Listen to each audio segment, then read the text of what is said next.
Bonjour et bienvenue dans cette nouvelle vidéo. Sous-location et conciergerie, l'importance des contrats.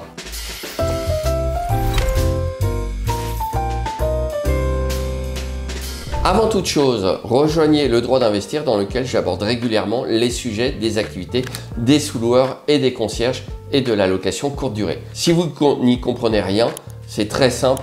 Vous allez voir, c'est même limpide lorsque vous écouterez mes podcasts. Alors de quoi s'agit-il lorsqu'on parle de contractualisation? C'est extrêmement important le contrat puisque tout simplement c'est ce qui va régir votre relation avec votre propriétaire bailleur si vous faites de la sous-location, avec votre voyageur si vous faites de la sous-location en location courte durée. C'est ce qui va régir également toujours votre relation avec votre propriétaire si vous êtes une conciergerie. Les contrats sont des choses complexes. Il faut avoir fait du droit pour les rédiger. Il n'y a pas de secret là-dessus. C'est un petit peu comme si demain vous vouliez vous improviser médecin ou plombier. Ça s'invente pas. Il faut apprendre. Et c'est pas en regardant 2 tutos sur internet qu'on va se transformer en plombier de génie ou en médecin de génie. Absolument pas. Donc c'est quelque chose qui demande de l'expérience. C'est quelque chose qui demande aussi un retour de la part des investisseurs, des sous-loueurs, des conciergeries. Pourquoi? Parce que mes contrats sont adaptés à l'activité en fonction des difficultés pratiques auxquelles sont confrontés les sous-loueurs et les conciergeries. On me dit bien souvent, oui, mais j'ai trouvé un modèle sur internet, j'ai un petit peu bidouillé, etc. Ok, très bien, si vous voulez débuter, effectivement, acheter un contrat, c'est une somme. Donc, vous pouvez tenter de procéder de cette façon.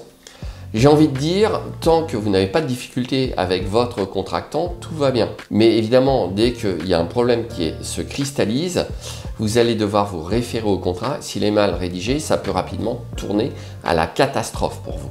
Oui, il faut investir dans les contrats, les miens ou ceux d'autres professionnels. Je n'ai absolument pas de monopole dans ces domaines. Cela dit, sur la sous-location et la conciergerie, j'ai rédigé des contrats spécialement adaptés. Un autre point sur ces contrats que je vois régulièrement, évidemment au fil de mes lectures sur internet. Ces contrats sont protégés par le droit d'auteur. Il y a eu des discussions sur le sujet. Vous ne trouverez pas, par exemple, mes contrats sur internet pour plusieurs raisons. La première étant la protection du droit d'auteur. Sachez que la protection du droit d'auteur est une protection qui est sanctionnée par le code pénal en cas de violation.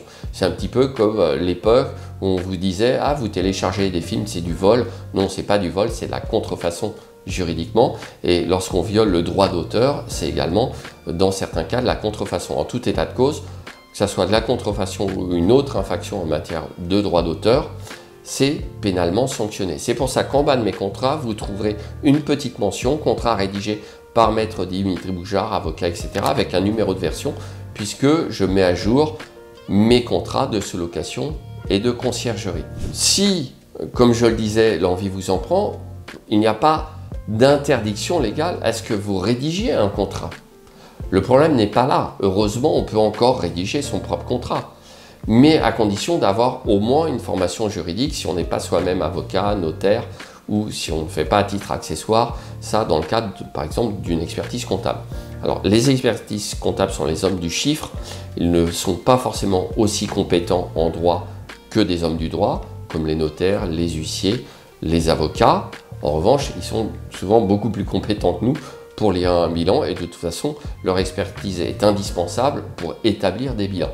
Donc, ne confondons pas tous les métiers, même s'il y a des interconnexions entre eux. Pour info, j'ai découvert ça à ma grande surprise, c'est une petite parenthèse, expert comptable, c'est Bac plus 8. Donc de la même façon que je vous dis sur les contrats, ne faites pas n'importe quoi, ne soyez pas tentés en ayant regardé 2 tutos ou en faisant le boulot vous-même sur internet, grâce éventuellement à un site, de vous improviser expert comptable. S'il faut un Bac plus 8 pour être expert comptable, c'est qu'il y a de bonnes raisons à ça, au terme desquelles il y a les questions de responsabilité, que ce soit dans le droit ou l'expertise comptable. Nous sommes responsables du travail que nous fournissons à nos clients, d'accord? Et puis, il y a aussi la veille. Donc, ça veut dire que les règles comptables, les règles fiscales, les règles juridiques changent extrêmement régulièrement en France, je dirais même beaucoup trop souvent, et que vous ne pourrez pas faire avec la meilleure volonté du monde la même veille que nous réalisons sur nos contrats et sur notre expertise. Troisième bonne raison, c'est les questions de responsabilité, puisqu'évidemment, nous sommes assurés au titre de nos activités professionnelles. Donc, pour en revenir aux contrats, ils sont protégés. Évidemment, ils ne peuvent pas être distribués n'importe comment sur Internet. En plus, ils sont mis à jour, ce qui veut dire que en fonction des évolutions jurisprudentielles, en fonction des évolutions législatives, nous allons les adapter pour qu'ils restent parfaitement conformes au droit. Et enfin, pour en revenir une dernière fois sur la protection, le Code de la propriété intellectuelle liste les œuvres de l'esprit qui sont protégées par le droit d'auteur, mais il y a un petit mot extrêmement important dans l'article qui va bien, c'est le terme « notamment ». Notamment, ça veut dire que si un contrat juridique n'est pas expressément visé par ce texte, cela signifie pourtant que pour peu qu'il soit original, ce contrat fait bien partie des œuvres de l'esprit qui sont protégées.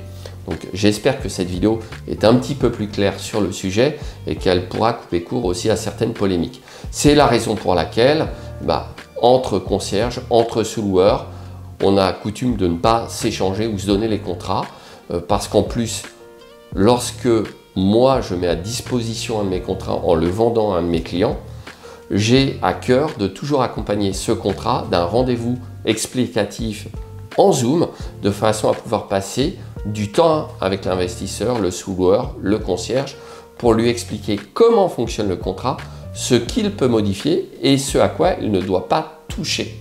Or, avoir un contrat un petit peu complexe comme un contrat de sous-location ou de conciergerie avec zéro explication, c'est avoir un outil sans avoir le mode d'emploi. Donc ça, vraiment, je vous déconseille de vous procurer le contrat par un autre moyen qu'une voie parfaitement légale, évidemment, notamment en s'adressant à moi ou encore une fois à un autre professionnel du droit, puisque je ne suis évidemment pas le seul à rédiger ce type de contrat. Voilà, j'espère que cette vidéo vous a intéressé. Évidemment, sur tous ces sujets, vous pouvez retrouver des explications complémentaires dans le droit d'investir. Vous retrouverez des modèles de documents autres, statut de société, documents divers, des vidéos complémentaires, le coaching commun de 2 heures par mois, etc. Donc allez sur le lien dans la description et je vous dis à tout de suite dans la prochaine vidéo.